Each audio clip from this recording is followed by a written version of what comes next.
Um abraço para você nos assistindo. Eu sou Pedro Henrique. E eu sou a Sibeli Siqueira. E está no ar a primeira edição do programa Conexão Universitária. Nós somos acadêmicos do curso de jornalismo da FAMetro. E esse programa é transmitido a você aqui pela TV Câmara. O programa Conexão Universitária vai trazer para você produções audiovisuais dos alunos do curso de jornalismo. E o que não vai faltar, inclusive, é conteúdo, pois temos documentários, videocasts e curtas, todos produzidos por excelentes alunos. E mais do que isso também, abrangendo os mais diversos tópicos, como o cotidiano, as dificuldades e a cultura do povo amazonense. E de cara, logo na estreia, nós trazemos o documentário Carol e Rose, que fala sobre duas jovens que passaram pelo processo de gravidez na adolescência, enfrentando assim uma jornada de desafios, descobertas e muita superação. Que inclusive o curta foi produzido por 6 acadêmicos de jornalismo e chegou a ganhar o prêmio da Mostra Audiovisual e Registros Discentes, o MARD. O documentário tem caráter participativo e reflexivo, com o intuito de informar sobre questões reais na sociedade amazonense. E você confere agora.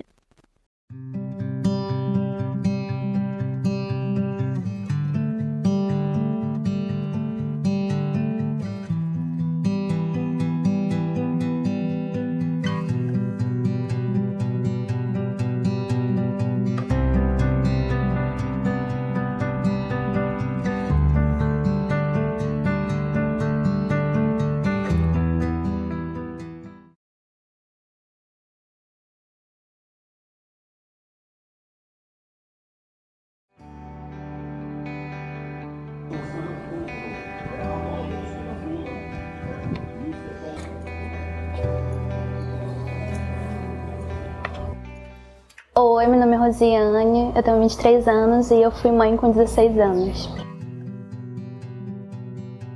Eu usei preservativa, o preservativo rasgou, tomei um dia D e não funcionou o dia D. Aí veio a Annalise. Assim, foi mais julgamento, porque eu era nova, e mais em relação a trabalho, que era difícil arranjar trabalho na nossa cidade.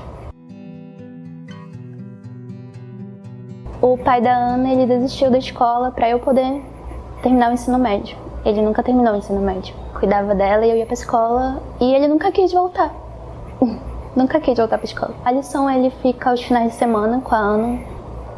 Mas no começo, quando eu tinha 17 anos, a gente se separou e foi difícil pra ele não aceitava muito bem. Mas hoje em dia ele é bem tranquilo. Eu tenho uma relação amigável com ele.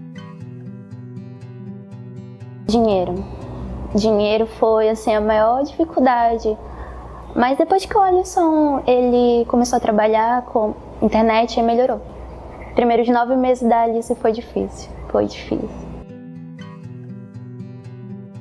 Coisa do passado não era muito diferente de agora não, a diferença é que agora eu tenho uma filha, tenho uma responsabilidade e só me preocupo mais porque minha filha é autista e é isso.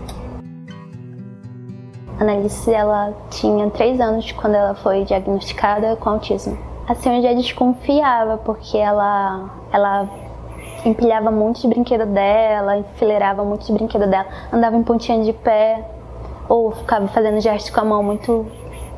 repetia muito os movimentos. A minha rede de apoio é complicada, porque eu não confio em qualquer um pra ficar com a Annalise. Como ela não fala, esse é meu maior medo. Eu confio em minha mãe, a avó dela por parte de pai, o pai dela, a madrasta dela. E só confio neles. Outra pessoa, tipo Ronald, ainda tô confiando, que é meu namorado. Assim, eu sempre tive esse conhecimento de se prevenir, assim, mas precisava demais. Infelizmente, essa era a verdade. A minha mãe sempre falou, assim, de um modo não muito, assim, amigável, mas falava. Creio, assim, que se eu tivesse mais orientação, eu não tinha tido a Annalise. Eu tenho uma sobrinha, ela vai fazer 11 anos, tá na pré-adolescência dela e eu acho importante. Eu não quero que ela passe pelo que eu passei. Seria bacana se tivesse educação sexual na escola, para orientar os adolescentes. Eu quero que ela melhore, que ela aprenda mais, que ela aprenda a viver na sociedade, que ela seja independente. Espero que ela fale, esse é o meu maior sonho, que ela seja independente. Mas assim, com o tratamento que ela recebe, ela já melhorou bastante. Conselho: se previnam, usem preservativo, mas se acontecer de engravidar na adolescência, não sintam raiva.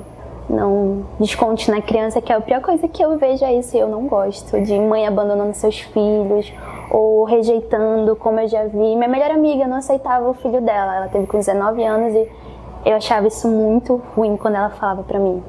O nome dela é Marcele, eu falava: Marcele, se aconteceu, não fica com raiva do teu filho não tem culpa. E ela ficava revoltada: mas eu não queria, eu me cuidei. Eu falei: eu sei, amiga, mas quando Deus quer, não tem o que fazer. Se acontecer, não sintam raiva do que aconteceu.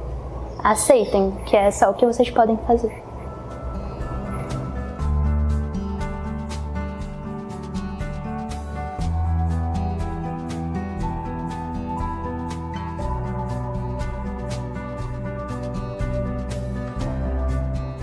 Falando de números de gravidez na adolescência, nós temos um sistema de informação do Ministério da Saúde, o SINASC, Sistema de Informação de Nascidos Vivos. Somente em 2019 foram mais de 58 mil bebês nascidos de mães entre 10 e 19 anos, né, que é a nossa fase da adolescência. Em 2022, nós fechamos esse índice em 14,85%, né? A gente já teve uma redução de 2019, 20 e 21. 2022 fechamos com 14,85% e a nossa meta, nós temos uma meta que é até 2025 fechar em 13%. A APS trabalha justamente para a prevenção, chamar esse adolescente para as nossas unidades, né, para ter as orientações para evitar justamente essa gravidez precoce.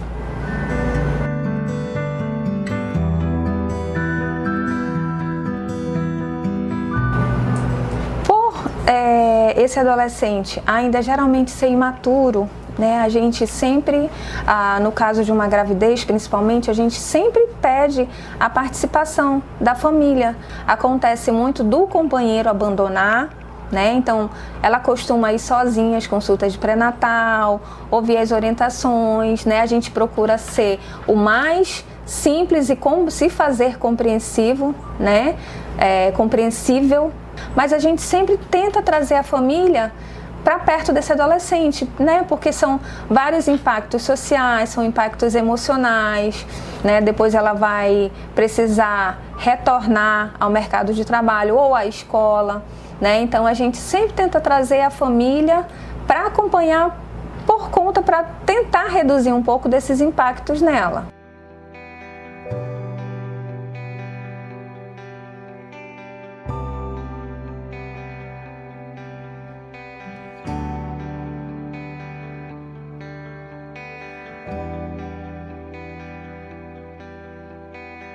Eu sou a Leda Maria, mãe da Caroline. Oi, meu nome é Caroline Pinheiro, eu sou mãe da Sara Valentina, eu tenho 14 anos e ela tem 10 dias de vida.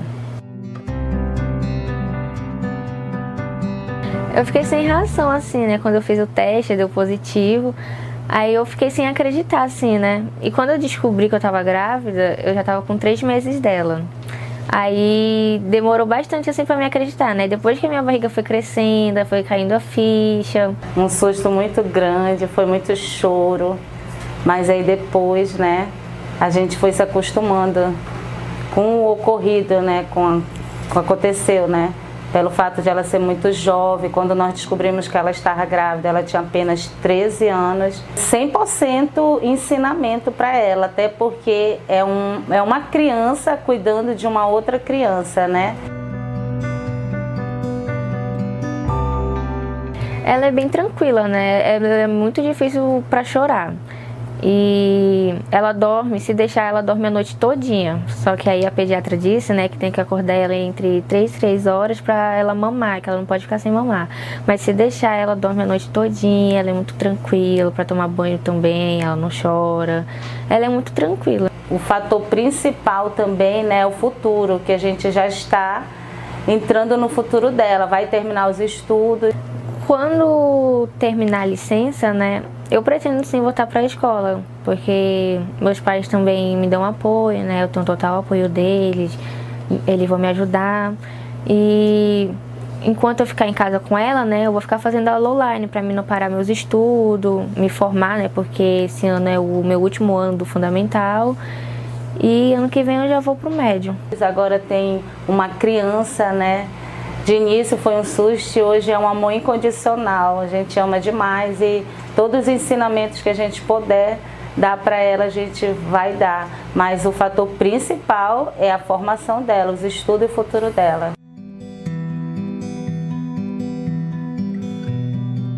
Eu acho que uma responsabilidade maior, né? Que agora eu sou mãe, tenho uma bebezinha. Por mais que meus pais me ajudem muito, né? Eu também tenho que ter bastante responsabilidade com ela, né? Eu tô aprendendo bastante coisa, tipo, ser mãe, como é, a rotina que mudou, que não é a mesma de antes, essas coisas. Meus planos, né, de futuro, eu pretendo terminar meus estudos, né, fazer a faculdade, terminar, me formar no que eu quero e continuar cuidando dela, né, continuar a responsabilidade de mãe também. Prevenção, né? Isso não faltou em casa de forma nenhuma em relação a Caroline. A partir do início que ela teve a sua primeira menstruação, eu sempre conversei com ela. O fato que ocorreu foi a mentira, que hoje em dia eu digo isso muito para ela, né? Porque quando eu comecei a desconfiar, eu perguntava dela, minha filha, fala a verdade. Ela dizia, mãe, eu sou virgem. Que é uma fase da adolescência, né? Que os pais, né, venham orientar mais os filhos sobre prevenção, o seu primeiro ciclo menstrual, né, a sua primeira menstruação, acompanhar, né?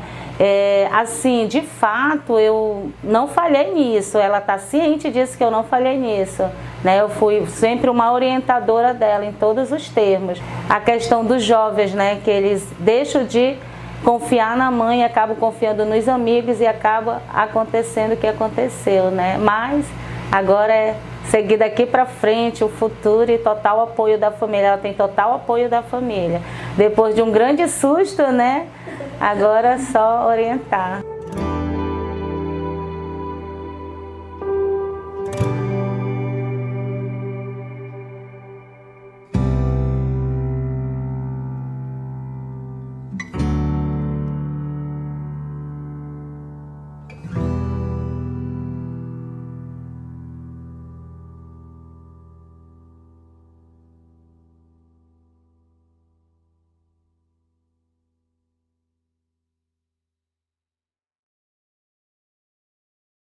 Realmente, esse é um curta com uma mensagem bastante forte e emotiva.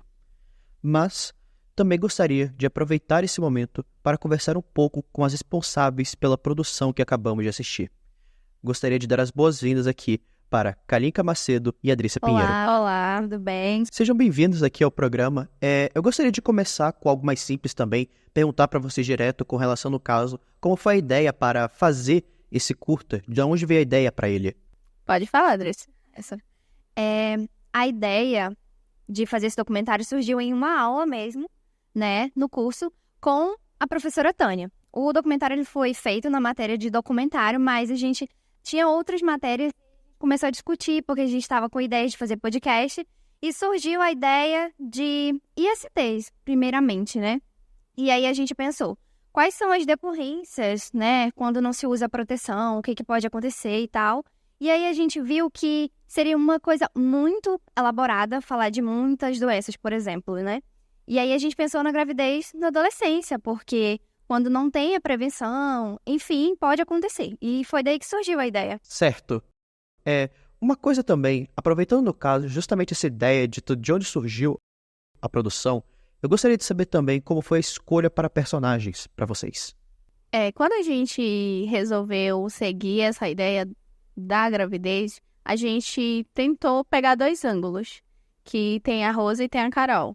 Uma que estava grávida, a menor de idade, e a visão também de uma mãe que foi mãe adolescente, porém já tinha passado essa fase. Então a gente traria duas visões no mesmo assunto, do antes e durante e o depois. Exatamente. Ok, esse curta, no caso, foi uma produção tão boa que vocês chegaram, inclusive, a ganhar o prêmio do Marlad. Chegaram a ser nomeadas e ganharam o prêmio. E eu gostaria de saber, tipo, agora que ganharam justamente esse prêmio, qual seria, no caso, planos futuros que vocês têm? Olha, o prêmio do Marlad foi uma surpresa, na verdade, porque não tinha só o nosso concorrendo, né? Nós estamos aqui representando uma equipe de 6 pessoas, né? Um alô aí pra Iana, pro Vitor, pro Brian e pra Ana também. Pro meu irmão Adiel. Exatamente, o nosso editor querido, que foi uma surpresa, né? Tinham outros documentários concorrendo ao Marlad, e a gente pensou, será que vai ser mesmo? E foi uma surpresa porque foram pessoas de fora analisando o documentário. E aí, quando a gente viu que a gente tinha ganhado, a gente ficou muito surpreso.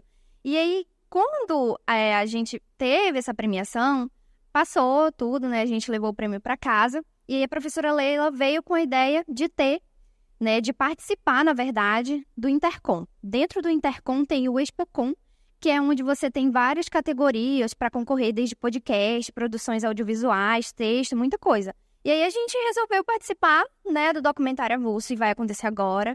As inscrições, tudinho certinho, e a gente espera, né, pelo menos se classificar com a nossa produção. E o Prêmio Marlad, como a Adrícia disse, a gente realmente não estava esperando, porque nossa turma foi responsável pela organização.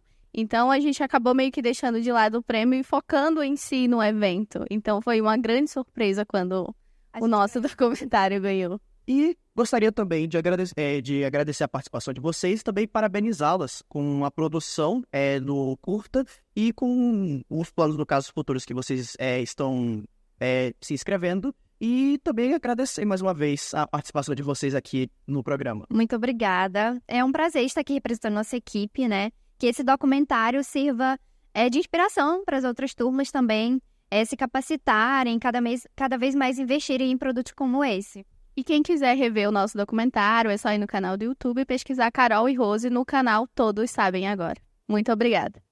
Então agora, já de chamar para o nosso próximo conteúdo, gostaria de mencionar sobre o documentário Círio Noturno Fluvial de Santo Antônio, em Oriximiná. A produção agora fica com você. Oriximiná é uma cidade, historicamente, né, que tem uma formação bem complexa, que você tem quilombolas, indígenas, nordestinos, e cada um com suas crenças, né, com sua religiosidade, e a gente vê uma atmosfera de muito respeito aqui por parte de todos, uma coexistência pacífica entre católicos, evangélicos e também pessoas que têm religião de matriz africana e também espíritas, né? Mas o que é que nos une e nos dá um sentimento de pertencimento, de irmandade? É a fé.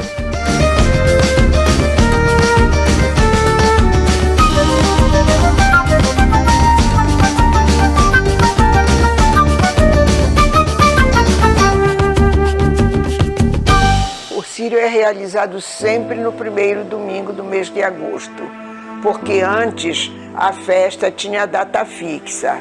Eu acho que pelas histórias vocês já devem ter visto. Ela começava no dia 1º de agosto e ia até o dia 15.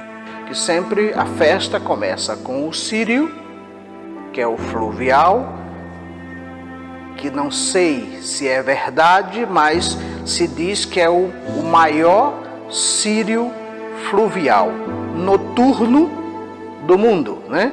A igreja, ela sempre teve uma preocupação de manter o seu simbolismo, né? E acho que todos nós sobrevivemos por essas questões que são simbólicas, né, pra gente, né? O Círio de Oriximiná é tranquilo, mas a gente consegue ver os promesseiros com as suas casinhas de promessa na cabeça, as suas velas no formato de braços, pernas, de repente algum órgão que de repente a promessa desse romeiro foi direcionada. Era muita gente descalço ali, gente de joelho, agradecendo o louvor que eu tinha recebido. Aí, tudo que tinha canoa, que participava, a gente ajudava também, que naquele tempo era tudo difícil. A gente só enfeitava as canoas com papel de seda e dava glória a Santo Antônio para não chover, para não destruir as canoas que eram arrumadas. Gente, a canoa maior a gente colocava o Santo Antônio, né? Fazia o esplendor grande, uma coisa grande assim na canoa, para ele vir lá dentro, a canoa bem agasalhada, né? A Secretaria de Cultura e Turismo, ela tem um compromisso, uma responsabilidade muito grande em relação a todas as frentes de ações que tem relacionadas ao Círio. Porque além de ser o maior evento cultural religioso, o nosso município também é o maior evento turístico. É o momento onde nós mais recebemos turistas. Eu vejo como um grande ato de fé, né, que são o papel que os santos da igreja ou as pessoas que nos inspiram, né, têm de nos emular a sermos melhores em determinados aspectos. Então, o Santo Antônio ele faz isso com o povo de Oriximiná, é o padroeiro da cidade, e a gente tem essa compreensão. Então, para mim, o Círio ele expressa isso mesmo, né? É um grande ato de fé que move a nossa cidade, e eu tenho orgulho de dizer que Oriximiná é uma cidade de fé, nós temos um povo de fé, e o delegado Fonseca também é um homem de fé.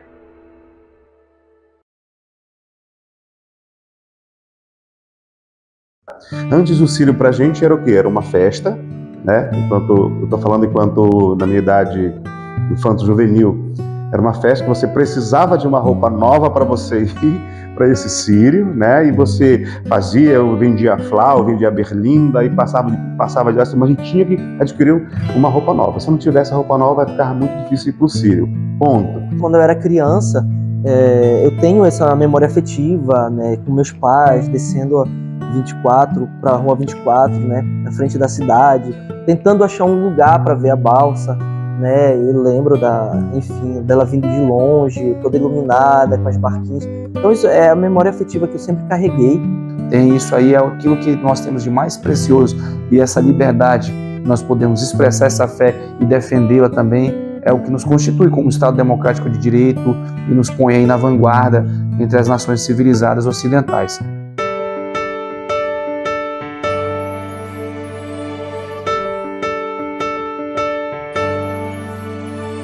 Eu tenho uma comunicação com ele, de dentro do meu coração, que eu tenho muita fé em Santo Antônio. E sei que o Pai Celestial e o Filho, né, que ninguém vai o Pai se não for o Filho, né, eu tenho para mim assim que Ele está ali junto, quando eu faço as minhas orações. Tem o Santo Antônio de Lisboa, Santo Antônio não sei da onde, até o Santo Antônio do Cachoeiri tem sua identidade, seu título, né? Não que seja santos diferentes, mas é a titulação que vai mudando, né? E o Santo Antônio de Oriximiná ele tem essa identidade visual, né? E foi a maior honra receber na minha residência, né? Minha família fazer a vigília, né? Enquanto eu trabalhava produzindo a arte da berlinda, ele estava lá, fiscalizando, tô de olho aqui. Né? Foi essa sensação que eu tive, isso foi muito mágico e gratificante para mim. Eu só quero te saudar, a minha gratidão te entregar. Quando vai organizar o Círio, é preciso saber os espaços onde cada um vai estar, né? Claro que quem vai assumir o lugar de destaque na balsa é Santo Antônio, né? A imagem é sempre aquela imagem, como eu chamo, o gordinho. É sempre ele que vai na procissão no Círio. Por isso nós já temos uma imagem, uma cópia, para que a relíquia não seja movida, porque o menino já é assim frágil, então já tem aquela cópia, que você sabe, foi através da doutora Clélia que se conseguiu em Belém, e aí já é aquela imagem que vai.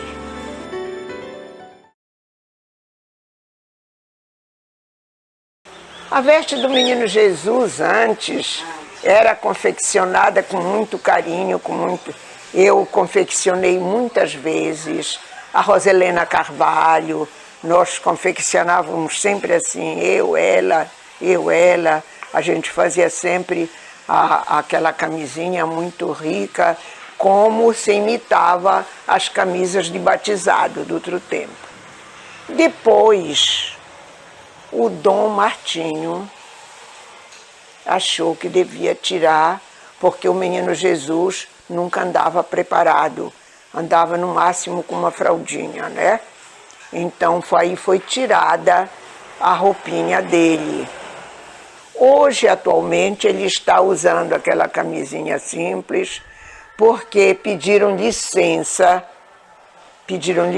para colocá-la em Belém, e o padre vigário, não foi contra, deixou passar.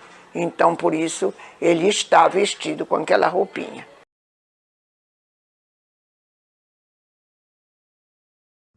Bom, a berlinda de Santo Antônio, né, antigamente não era berlinda, né, era apenas o andor. A berlinda, para quem não entende do processo, né, ela era assim antigamente, né. O andor era aquele andor de ombro, onde a gente coloca o santo e faz a decoração com as flores ou alguma simbologia. Isso é o andor do santo. Vários anos foi assim, logo nos primórdios do Círio, né, até mesmo quando ele teve um tempo que foi terrestre, né, e depois passou a ser fluvial. A ida do Santo Antônio no cortejo, né, da procissão, só o andor. A gente pegava o andor, aí vinha, mas era 2 homens na frente, 2 atrás, quando não era 2 mulheres, toda a gente participava. E pessoa como gente que tem promessa, que faz, e acompanhando, segurando também. Então se fez necessário a questão da berlinda, né? Esse carrinho com rodado, e para que o brilho desse espaço onde vem o santo seja bem decorado. E com isso também ganhou as simbologias. Isso foi tão importante para mim, porque a gente vê na igreja tantas pessoas, tantos romeiros virem de longe para conseguir se aproximar da imagem, de repente tocar, né, sentir aquela energia boa, né, fazer seus pedidos.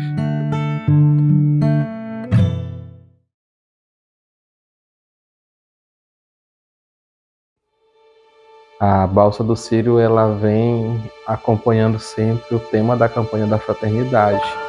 E o artista, ele tem essa liberdade de criar em cima disso. Sim. A Balsa, existe um grupo que ela tem que ser profissionais, né? Pelo tamanho que ela está hoje, já não é mais assim um pequeno grupo, porque precisa também, até por uma questão de receita federal, né? Por ter também um projeto grande, é preciso que tenha também empresas, né? Empresas que possam cuidar disso, né? Esse trabalho é feito assim, tem aquela reunião mensal, que antes era CPU, eu fui secretária há muitos anos, e depois passou o CPP, Conselho Pastoral Paroquial. Né, depois de aprovado esse projeto, né, que é a parte documental, né, a arte escrita e a arte desenhada, ela vem, né, com seus trâmites burocráticos, que são as questões de documentação, que a gente tem que ir atrás. Temos um mês de execução, que é o mês de julho, né? Aí começa com os carregamentos do material, de patrimônio que tem para um galpão escolhido, geralmente é a comunidade do Perpétuo Socorro, né? Já foi feito no parque também, então é onde tem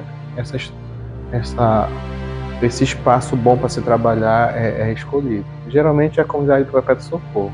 E lá a gente trabalha, o desenho começa a ser esquadrejado, tem a maquete também da balsa, que a gente faz a maquete, estava esquecendo de falar maquete, tem o desenho, tem a maquete, vai para o barracão e começa a ser esquadrejada. O que é centímetro, ela começa a ser transformada em metros, né? E do metro ela vai ganhar outra dimensão por causa dos painéis, ser aplicado nos painéis. E isso dá liberdade para a gente fazer uma coisa mais grandiosa e mais elaborada, mais detalhada, né? É a modernidade, né? A balsa, ela já é uma simbologia que ela é tecnológica, né? Ela é a principal simbologia do Círio. Eu sempre achei um espetáculo magnífico, a balsa, feita com muito carinho, e eu admiro assim, considero os artistas que preparam. São gente nossa, são gente filhos da terra, que preparam esse espetáculo.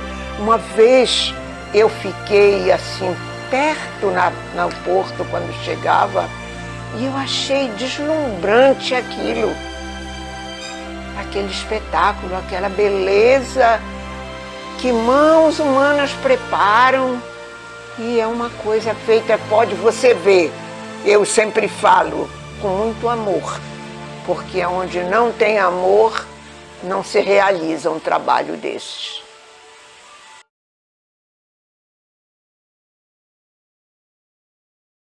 Para criar barquinhas flutuantes, eu acho que vocês já conhecem essa história.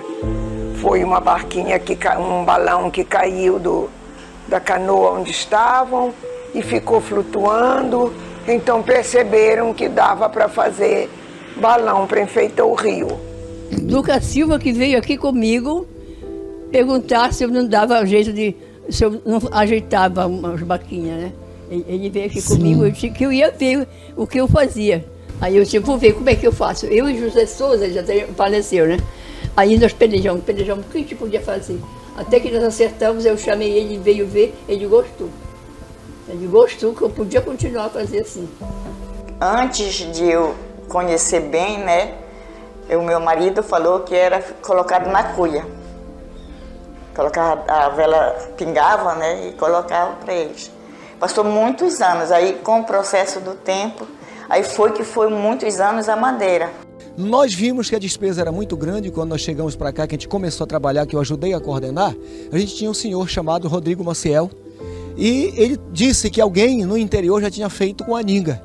E eu sou advindo da zona rural, moleque da beira do rio, e a gente usava muito a palmeira para fazer bola, para brincar. A gente brincava com a bola e a gente percebia que ela flutuava muito bem no rio quando ela caía aos pedaços. E eu também lembrei da época e disse, vamos fazer de aninga, vamos fazer que vai dar certo. Aí o primeiro ano, a gente foi no Rio Cachoeiri, retiramos e foi um sucesso.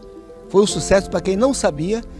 E pronto, aí não parou mais. 20 e poucos anos, 22 para 23 anos, a gente está com a aninga agora. Que assim como tem os que preparam as barquinhas, tem as escolas que são envolvidas e que preparam os balões para colocar, não é?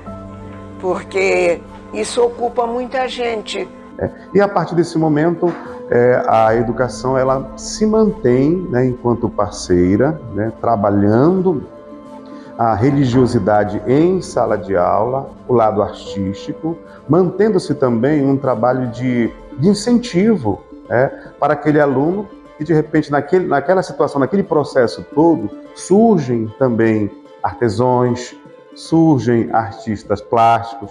A escola ela trabalha com esse fomento de trabalhar com que o aluno se mantenha vinculado a esse lado artístico, ao lado religioso, né? E ao lado de você manter viva essa tradição cultural e religiosa no município de Oriximiná. Então, esses aqui são as barquinhas de Santo Antônio. Depois dessa posição aqui, elas estão prontas para ir para o rio, iluminar o rio, fazer essa beleza que acontece todos os anos aqui no Rio Trombetas, no município de Oriximiná. Quando chega o horário de a gente ir distribuir os balões, a gente... cada barco sai com a sua equipe. Cada equipe com a sua farda do nosso padroeiro, de 5, 6, 10 pessoas em cada barco.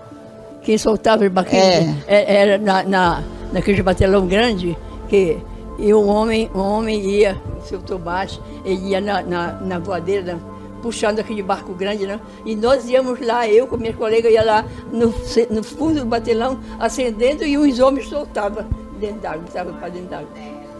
Acendia as velas, dava e soltavam aqueles batelões. A gratificação de tudo isso é você ver o rio iluminado, um novo céu, um céu embaixo, iluminado. E a multidão, de ponta a ponta, admirando aquele trabalho que você fez. Então isso é gratificante. E agora imagine o ponto negativo, tirar isso aqui do rio seria um transtorno, comprar uma confusão muito grande com a população de Oriximiná. Olá pessoal, aqui é o delegado Fonseca e eu quero fazer alguns esclarecimentos sobre alguns fatos que aconteceram aqui nos últimos dias em Oriximiná, uma tentativa de ofuscar a grande manifestação religiosa e cultural de Oriximiná, que é o Círio de Santo Antônio, por meio de atitudes politiqueiras. Primeiramente, quero esclarecer que a Prefeitura é colaboradora da Paróquia de Santo Antônio na organização desse grande evento, ajudando financeiramente, ajudando na divulgação e também na coordenação do evento, que tem a direção exclusivamente da Paróquia de Santo Antônio. Lamento, mais uma vez, o que aconteceu aqui em Oriximiná, reafirmo o meu compromisso com a realização do Círio de Santo Antônio, que pretende ser e será o maior círio fluvial noturno de todos os tempos aqui em Oriximiná.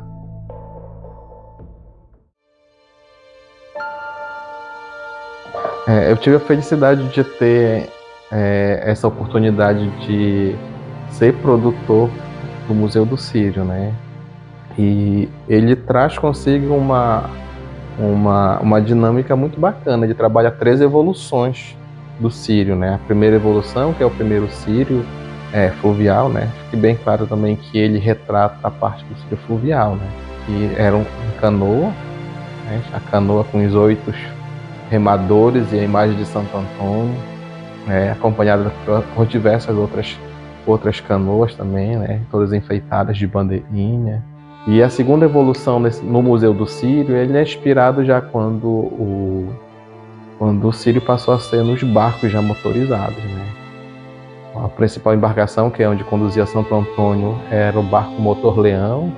E a terceira evolução seria, aliás, já os tempos atuais, o tempo dos ferryboats, né, as grandes embarcações. Isso é interessante. E tomara que não se perca isso, né? Porque muitas vezes a tradição só oral não se sustenta, né?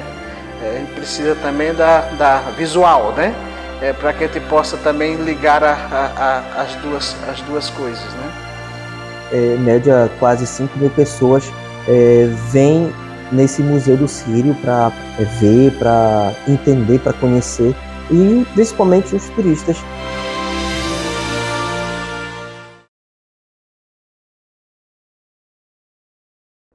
A gente sabe que a fé é o firmamento das coisas que não se veem, mas que se esperam, a convicção daquilo que você ainda não viu, né, que seus sentidos ainda negam, porém você, pela fé, que é a confiança que você tem no Criador e a vontade também de você fazer a sua parte de realizar, né? E isso é muito importante. Eu já recebi uma graça muito grande. Quando eu fui para colocar esse aparelho no meu coração, eu fui no dia do Círio de Santo Antônio. Quando eu cheguei em Santarém, tudo entupada já, eu me lembrei muito da hora que eu me vestia de branco, colocava e acompanhava segurando no andor. E eu me peguei. Entreguei primeiramente a Deus, Jesus, meu Salvador. E aí,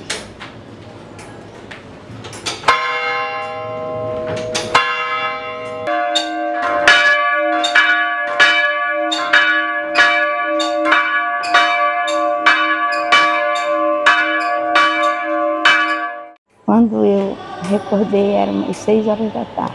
Aí eu olhei para o lado, enxerguei a minha acompanhante, que era a minha comadre, debrou-se, caindo as lágrimas dela.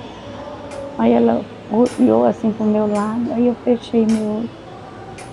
Aí ela foi chamar os médicos. Aí eles fizeram a minha cirurgia e disseram que não ia ser possível colocar a ponta de sapênio, nem marca-passo em mim. Eu tinha que ficar com o escudo.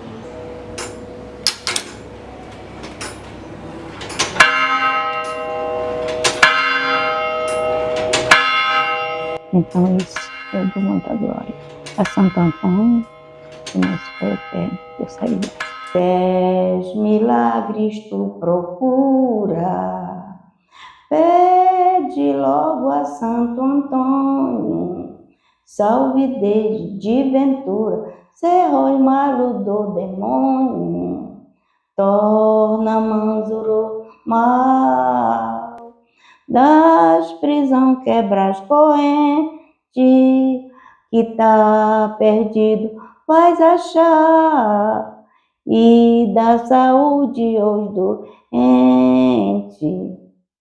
Eu digo que o que faz a gente ser feliz e ter a fé, porque na Bíblia mesmo diz, né? A tua fé te salvou.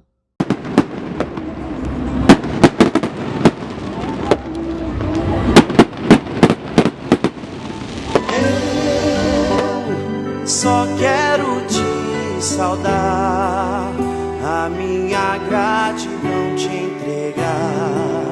Deixo o enxado e o teçado pra lá, a vela é que toma o lugar. Essas mãos calejadas que acenam na tua chegada,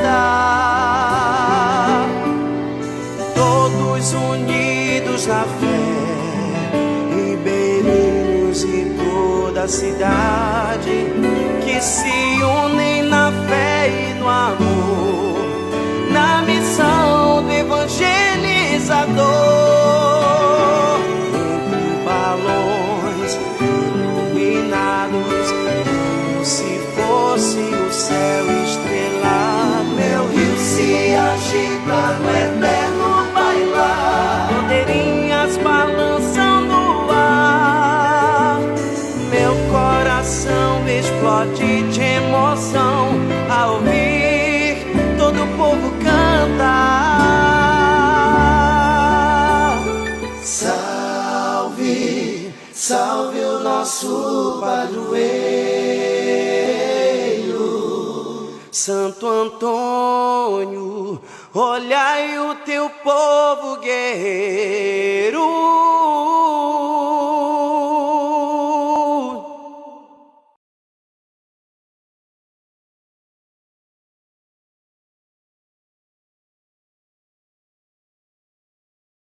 Realmente, a fé é algo lindo e impressionante. E esse documentário conseguiu mostrar perfeitamente a fé e o amor do povo de Oriximiná em Santo Antônio.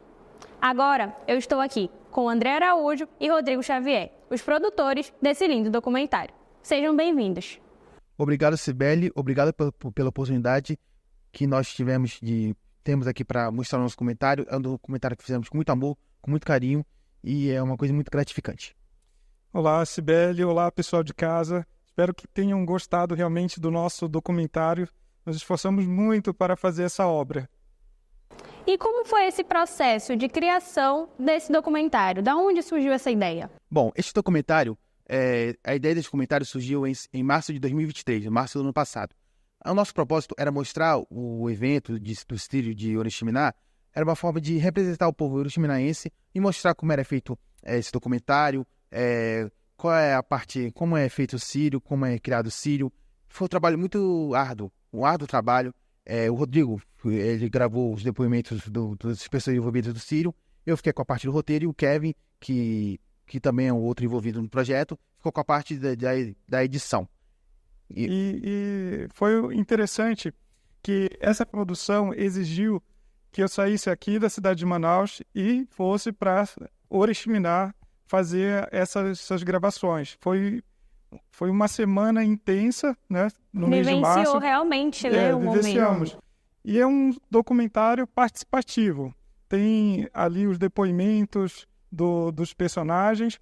E eu gostaria também de agradecer a professora Raimunda Barreto, que ela é a autora do estudo sobre o Círio Fluvial Noturno de Oriximiná.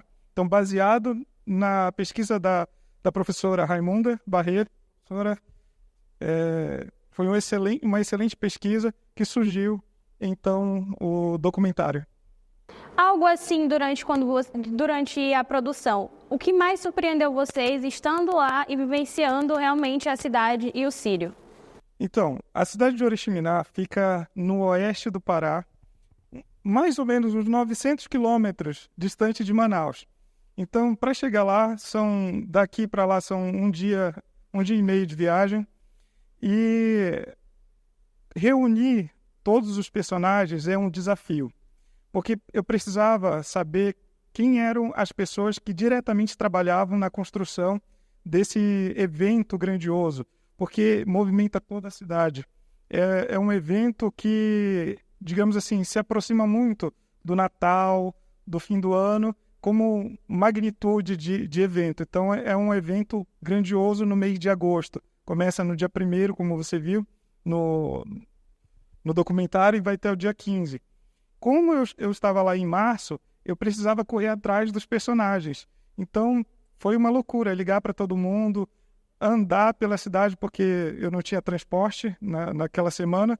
Então, eu peguei muito sol, foi sofrido, mas deu um grande resultado. E eu gostaria de agradecer também ao apoio que eu tive da Secretaria de Cultura do município para poder, assim, ter acesso às imagens de apoio, aos depoimentos de algumas personalidades também que aparecem no nosso documentário. Porque, como nós vimos no documentário, além de ser uma festa religiosa, movimenta muito a economia da cidade. Então, é de extrema importância ali para aquela população, né, que vive dessa festa. Sim, o Círio de Santo Antônio, para você ter uma ideia, movimenta o comércio em geral no município de Oriximiná.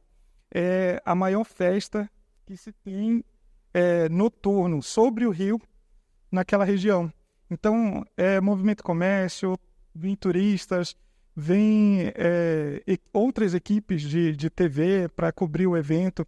Então, a população toda se reconhece através desse evento religioso. Tanto quem é católico, porque é uma festa católica, quanto os evangélicos, porque é um marco na cidade. Não há aquele preconceito de ser uma festa católica grandiosa, não há uma separação, porque todo mundo ganha com a movimentação, tanto no comércio, quanto nos bares, restaurantes, enfim. A cidade se movimenta ao redor do Círio de Santo Antônio, mas o que eu queria contar realmente no documentário eram os elementos do Círio. Então, esses elementos são a berlinda, o menino Jesus, a barquinha reluzente, a balsa, que é uma coisa fantástica, construída... O próprio Santo Antônio, né? O próprio Santo Antônio. No documentário. O Santo Antônio de Oriximiná tem uma característica própria, ele é gorduchinho, gordinho. As balsas também, né? As balsas. A balsa. Inclusive, no nosso documentário, teve um depoimento muito emocionante de uma senhora que tinha que fazer um transplante de coração, uma cirurgia. O Santo Antônio fez parte da vida dela durante essa cirurgia. Isso. Recebeu uma graça. Isso, exatamente. Para chegar nesse personagem, eu tive uma dificuldade, porque eu já tinha conversado com todas as autoridades e ninguém contava essa história, né? Uma história de proximidade com o santo. Aí a dona Ana, do nada, eu cheguei assim na porta da casa dela, ela estava sentada na frente da casa, e eu disse, dona Ana, eu estou aqui em Oriximiná para gravar umas imagens sobre o Santo Antônio Círio. Aí ela disse, Rodrigo, eu tenho uma história. E ela contou essa história, questão do coração, como o André citou, e que ela recebeu uma graça por ter muita fé no Santo Antônio. E isso acontece com muita gente, com os romeiros que vão anualmente ao Círio de Santo Antônio, uns só para chegar próximo da imagem, para pagar sua promessa, para agradecer. E isso é fantástico, não é só uma manifestação religiosa, um evento social, mas é uma manifestação de fé pura dos romeiros que vão até a cidade de Oriximiná. É interessante até aquilo que ela fala, né? Que a tua fé que salvou. E foi realmente isso que aconteceu com ela. Através da fé, ela teve essa graça recebida por Santo Antônio. Exatamente.